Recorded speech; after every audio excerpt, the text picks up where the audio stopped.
ஒருவரின் கையை பார்த்தவுடன் ஒரு கையை பார்க்குறோம் சார். இந்த விதி ரேகை சனிமேட்டுக்கு வரக்கூடிய விதி ரேகை ஒரு 2 விதி ரேகை இருக்குது சார். ஒன்று வந்து சூரிய மேட்டுக்கு போயிடுது, ஒன்று வந்து குரு மேட்டுக்கு போயிடுது.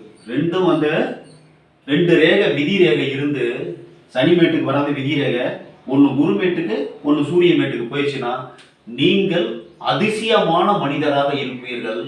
அதிர்ஷ்டம் பெற்று வாழ்வில் உயர வாய்ப்புண்டு. புகழ், செல்வம், செல்வாக்கோடு வெற்றி பெறுவதற்கு வாய்ப்புண்டு. உலக புகழ் அடைய வாய்ப்புண்டு. இது அதிசயமான மனிதர்களுக்கு நிகழக்கூடியது.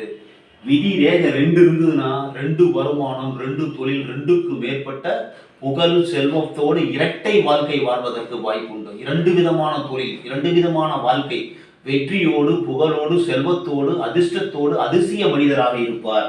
இந்த விதி ரேகை சனிமேட்டுக்கு வரக்கூடிய விதி ரேகை ஒன்று சூரிய மேட்டுக்கு ஒன்று குரு மேட்டு.